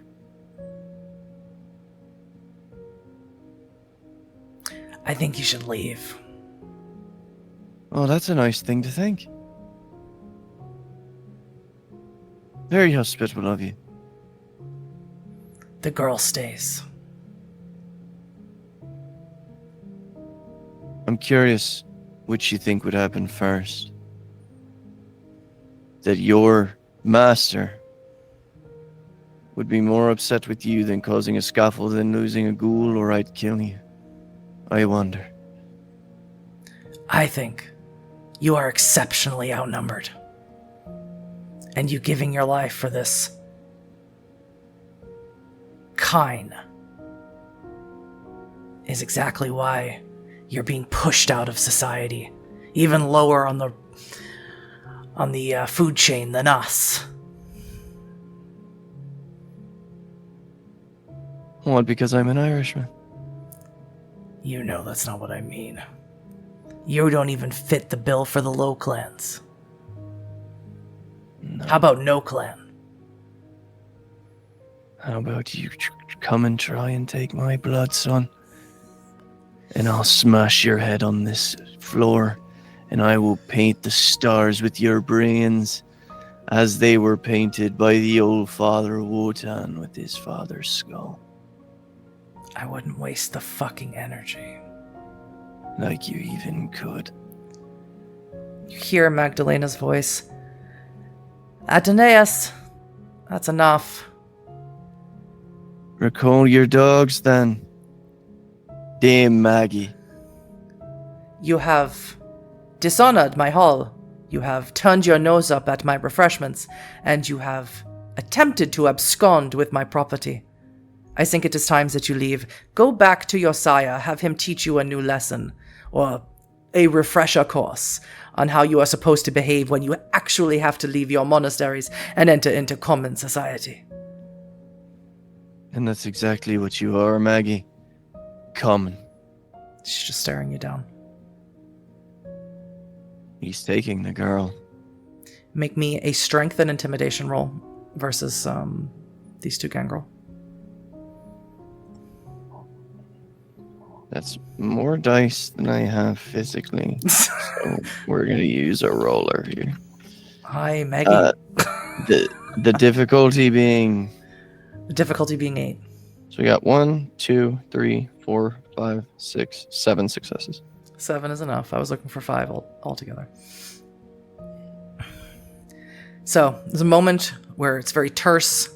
The music has stopped and everyone is staring at this interaction. Even the Tremere back behind Magdalena.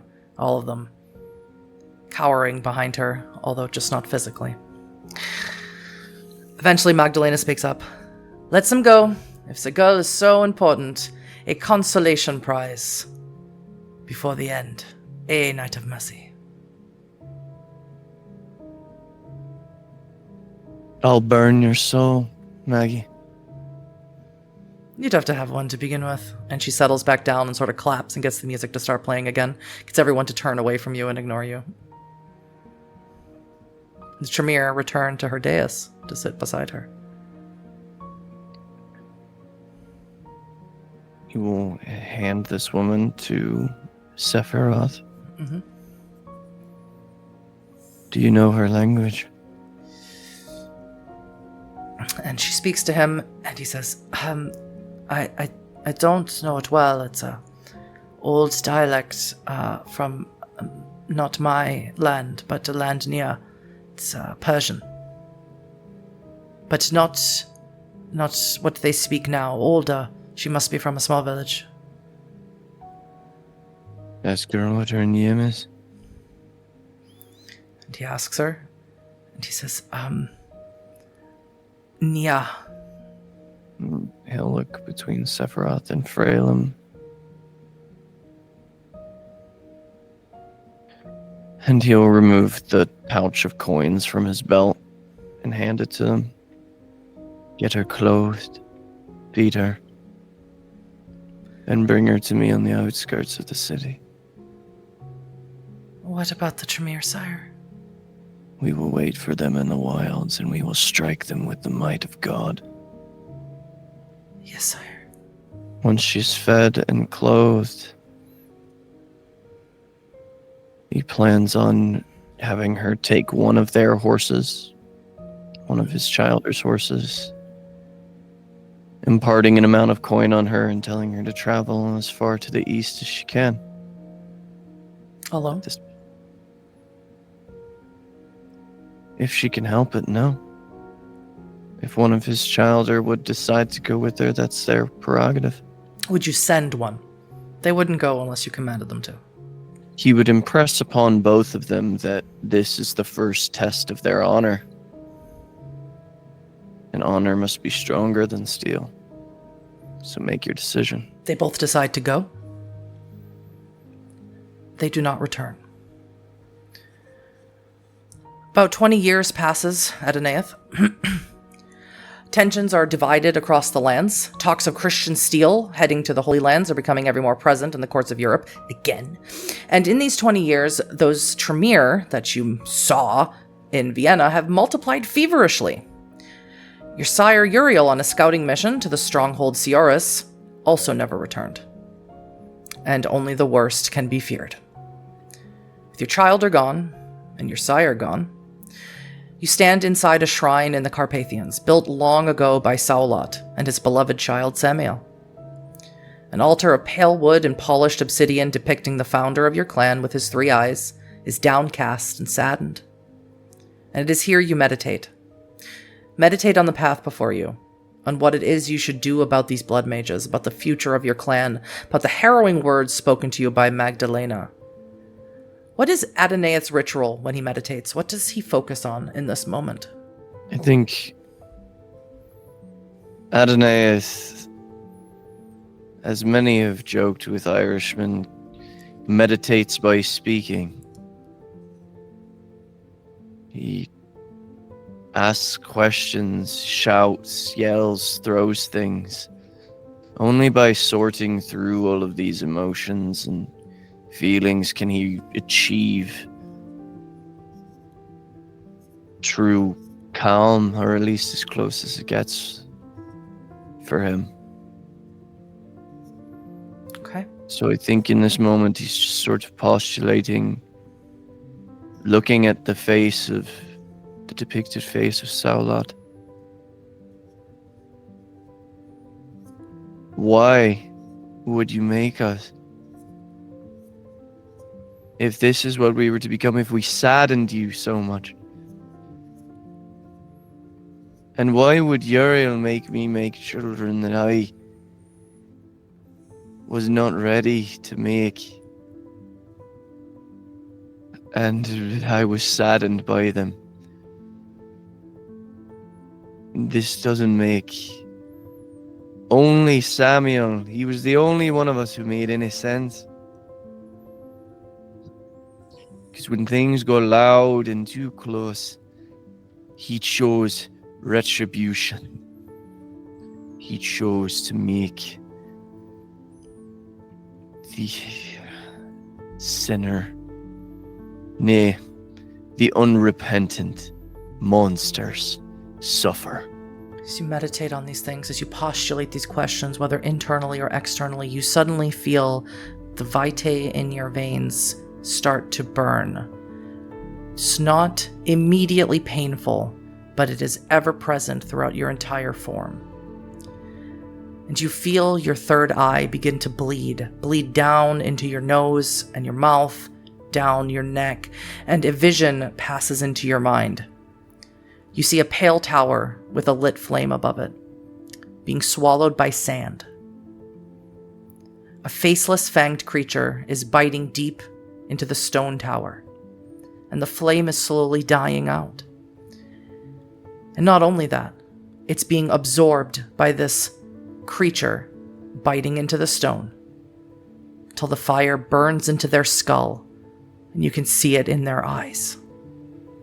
And then the vision ceases, and the blood in your veins stops burning.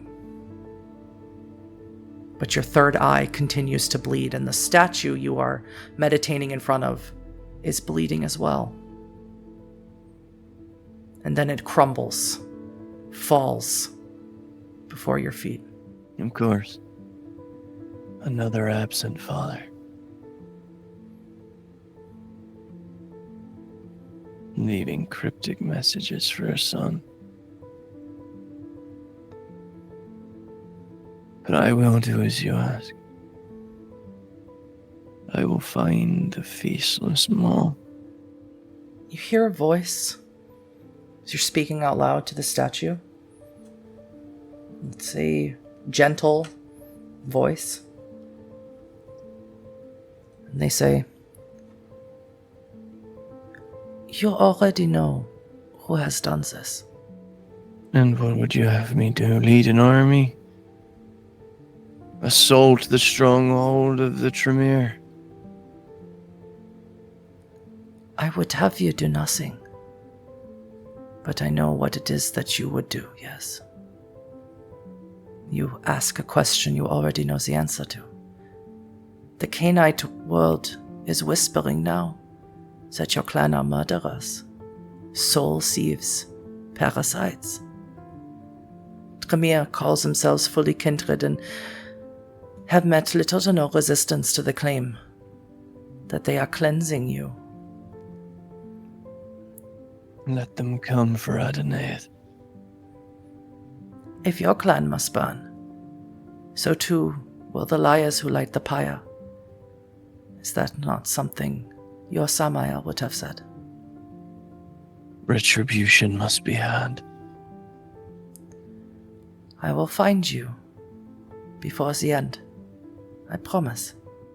As you say. And can you roll me a wits and awareness, please? Add your dots and auspex, so this will be a massive pool for you. I don't think even she can escape your gaze. 1, 2, 3, 4, 5, 6. You see a figure dressed in black, tall, pale, with blonde hair before they vanish. I think for a very strange moment, there's an image in his mind carved from the words of a woman he hardly remembers, until he reaches up to grab that old chain around his neck. That a woman in all black who walked in the shadows, who was born half a corpse. The Lady of Niflheim, daughter of Loki. She who received those who died ill or in their sleep or old. And if he's receiving visions from the herald of death by old age, that simply won't do.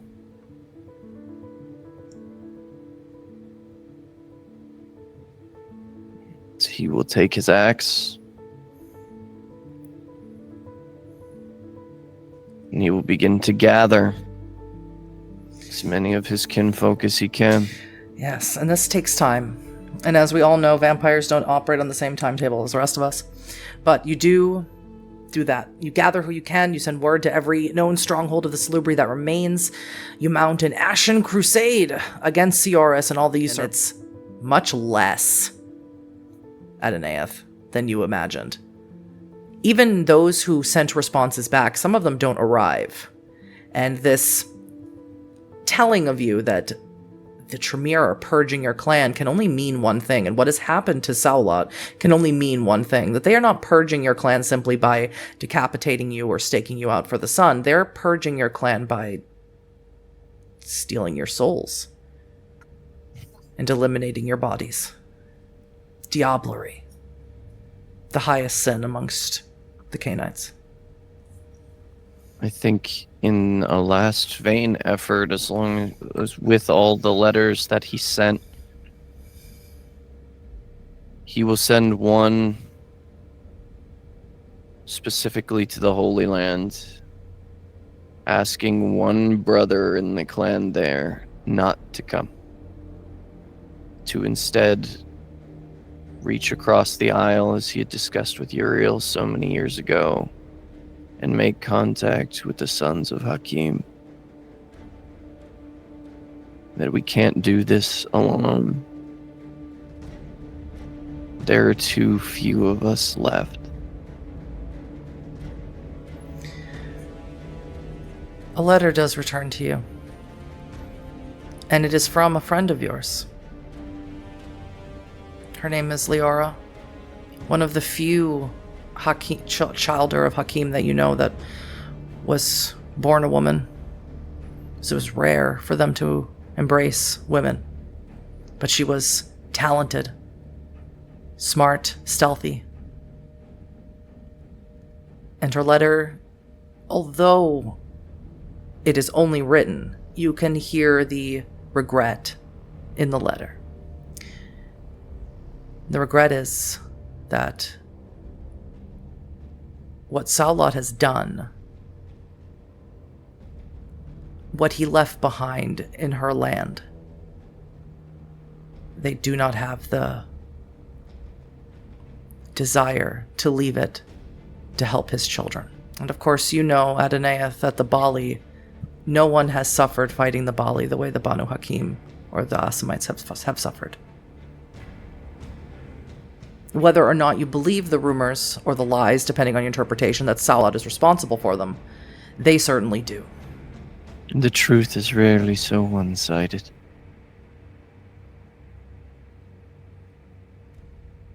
And at this point, there's nothing that can be done other than to fight on our terms and die on our terms if necessary. We're going to move forward into the battle that rages on night after night after night for decades. Surprisingly, the Tremere are not warriors. And you are. And there seems to be a time that is enough. Victory seems to be closer than you ever imagined. But eventually, the battle goes not at all in your favor. And we move our scene to that particular siege at hand. The Tremere seem to be falling back for the first time in years. And although your losses have been great, the victory could be struck. Many have fallen. But you are with two other powerful Salubri, nearly as old as you. One of them is Gideon, who screams at you, "We must strike now while they are weakened." And the other, Helion, tentatively disagrees. "One of us must survive. If even one of us remembers Saulot, one of us remembers Samiel, then all is not fully lost." And they both turn to you to break the stalemate. Have these Tremere been sending ghouls to stop us? Anything that's corpse is not going to disintegrate? Not in a long time. They seem to have almost entirely stopped fighting. They have simply been defensive, not offensive. You say as long as one of us remembers Saulot and Samiel, that all is not yet lost. Have you lost courage? Adonaiah, I fought beside Samael. I know what it means to lose everything. We cannot. These are the last of us. Understand me. I speak not from facetious tongues. Do you see that there is more courage to be had walking away from this place than there is pressing the battle? Yes, yes I do. Then go, brother. And remember what Gideon and I have done here today. And he pushes you away from the table, forcefully, angrily. I'm talking about you. You are my younger. And yet my blood is thicker. So you say. Samael was my sire. So you say. Infighting will not take us any closer to victory. Sit down. Be quiet, Adonaiah. I am the hand of God. You are what Uriel named you. And Uriel is gone. And what are you, brother? Other than wiser than I, and yet not strong as my arm. I am a man who carries great foreboding. And he takes the table of strategy and he flips it, and it's a hard stone table. I found a passage, brothers. Passage into the castle hidden in the mountain. And I am afraid. As you should be. I am resolved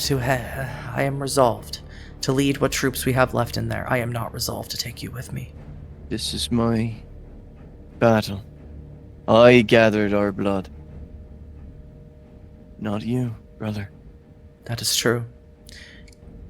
And you are willing for the entire bloodline to be wiped this night? No. Take yourself and anyone who agrees with you and leave this place.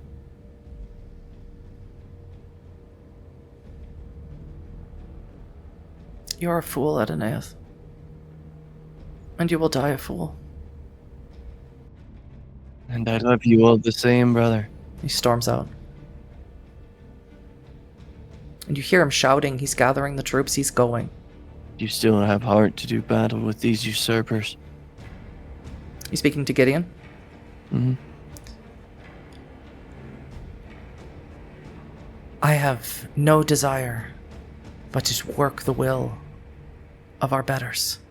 Our betters would not stand and let these usurpers unlive another night.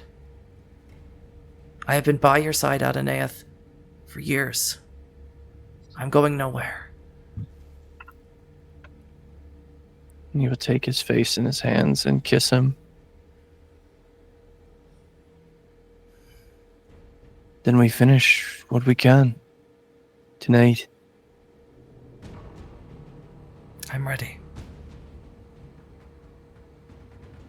He'll turn the table back over, looking at this pass that the other found. If we can get into the castle, yes we. There's no great likelihood of us leaving, but it will at least allow us to burn Seoris from the inside. To take all of their poison and black knowledge, all of their tomes and codexes. To victory or to death.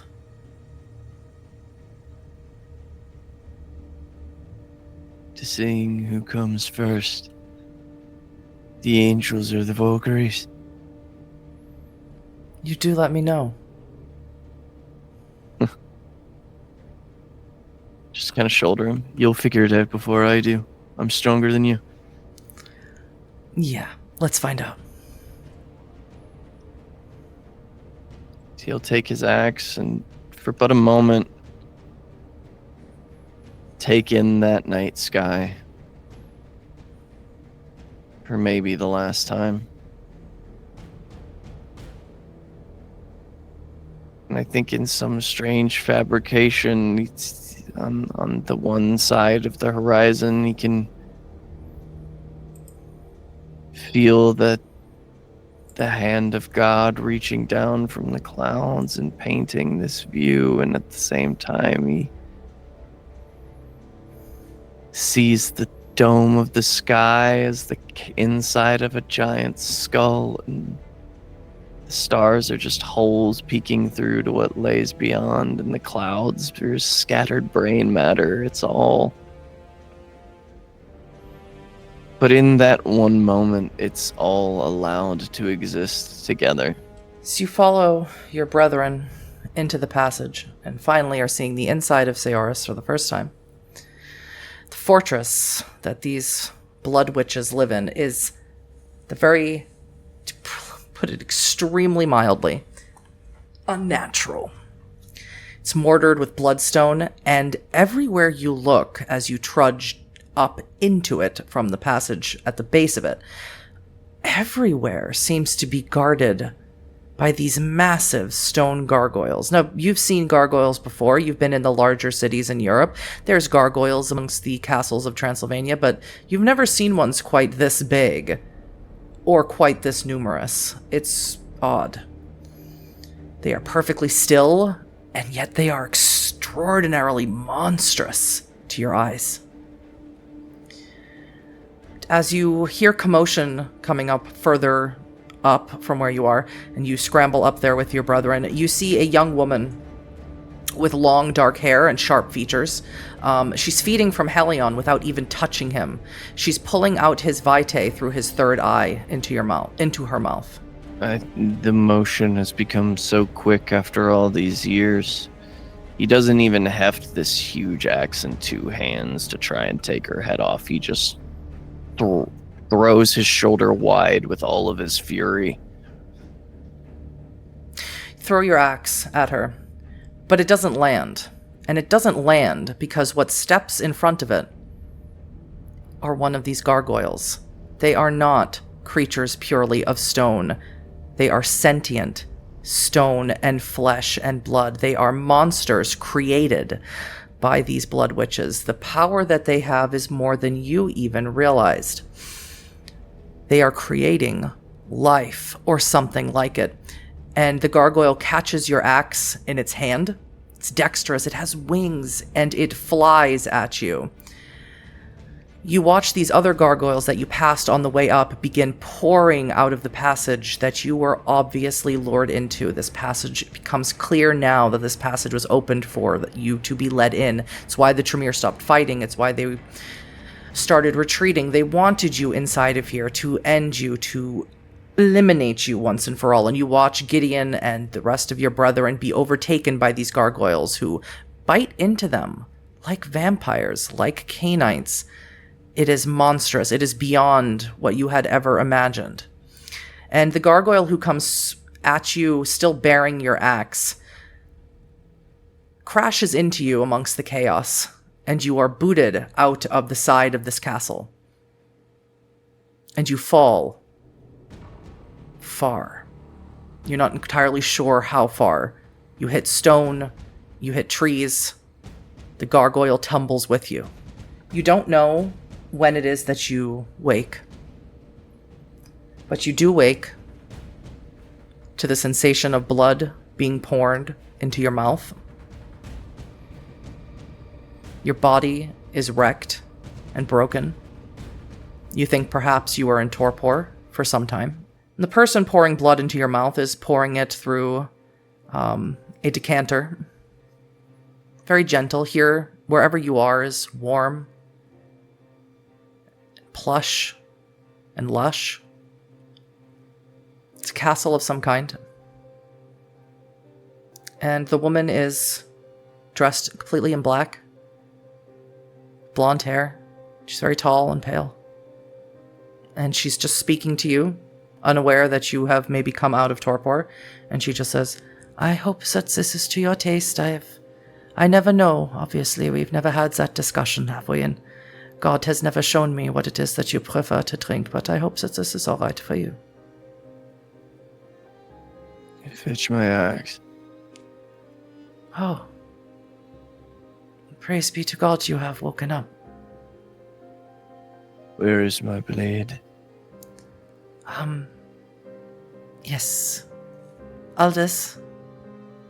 And a person walks forward to you, wearing the armor of a Templar. And he presents it to you.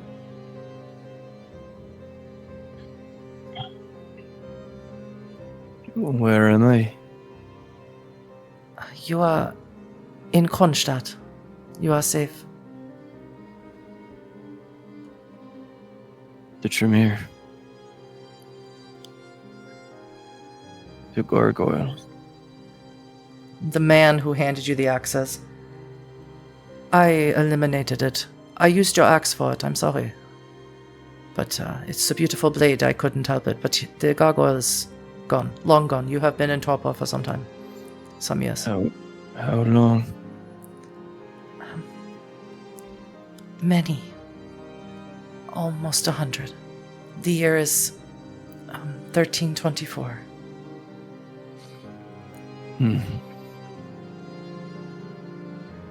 I'm sure I must sound so strange. I don't know what you mean. What has become of my brethren? God tells me that although many of them died in Seoris, they are scattered. There's a place. The children of Hakim are protecting some. A special amount that they hold in highest regard and in utter secrecy to save them from the Tremere. And you should know that the Tremere full representatives of the Canaanites. They are part of us now. Not when I draw breath. I'm afraid that is not your destiny, Domnall. That is not the destiny that God whispers to me about you. Was not the destiny I saw when you were meditating in the Carpathians, when he led me there. I don't ask for visions. I know it is my fate. I don't ask for visions either, but God has deemed it worthy of me to have them. And he deems it worthy of you too. Just in a different way. It was your mother, wasn't it? The first conduit for you. I am just the latest, and I will not be the last. So what direction do you have for me, sister? The woman that you saw. The one commanding the stone creatures. The one who dines on your kin. She is fleeing west to Constantinople. Seek not vengeance, Adonais. Seek allies. 4 shall rise where 1 failed. How did they do it? Make the gargoyles? What sort of foul sorcery is this? That is not for me to answer, Adonais. That is not That is not what God tells me. You will know, though. You will find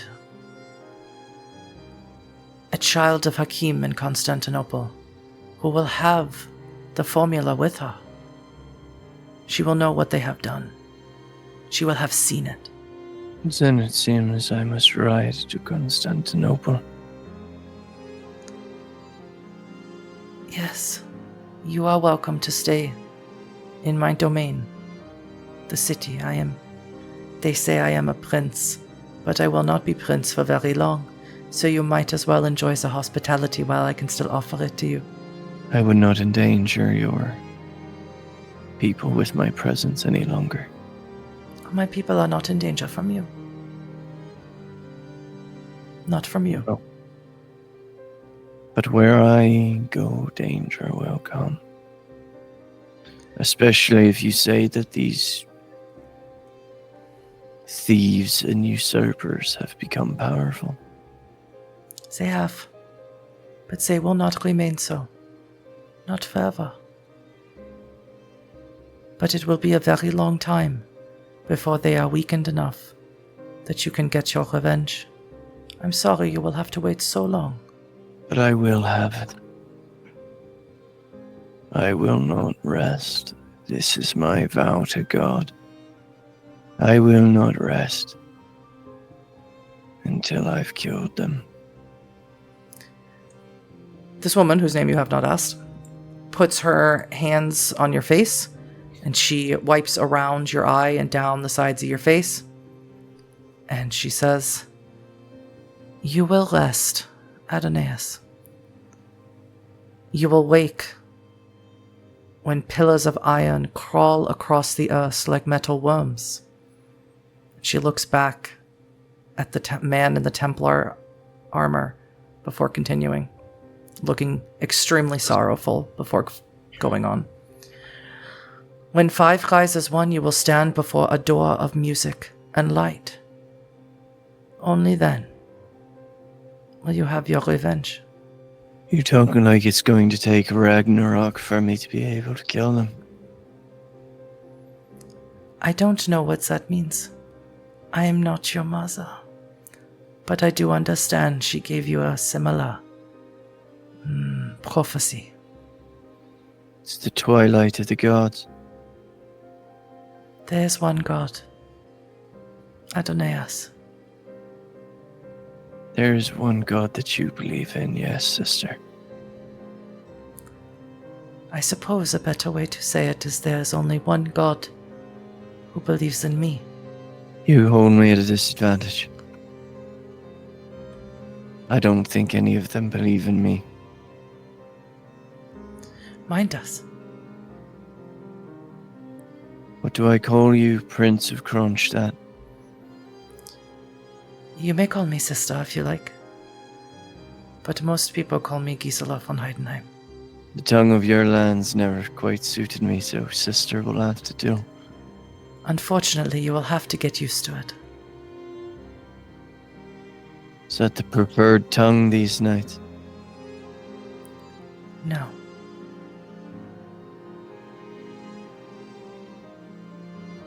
And your man?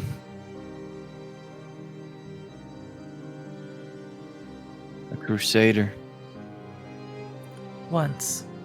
Yes. He has his own fate that he must follow. As I have mine. We will not meet again, Adonais, once you leave my city. Take your time to heal. For when you leave here, the wheels of your fate will begin to turn.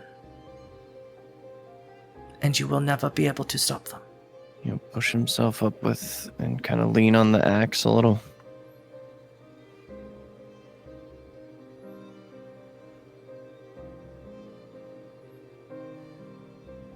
Just shakes his head. I should go.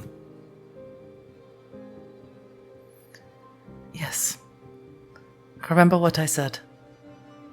The land of the broken tongues, their language, be quite useful to you. You might want to consider picking up on it. You might also want to remember lilies. Flowers. No. No, I don't think so. What would you have of me? I'm not sure I understand. You've tended to my corpus for 100 years. Yes. That does indeed a debt make. It is inconsequential, Adonais. I simply do as my God commands. And you and I will not meet again. There's nothing that you could give me, and nothing more that I can give you. Go with God, sister. Go with God, Adonais. And that's where we will end Prologue 1, Shield of the Soul, for this evening. Thank you, Avery.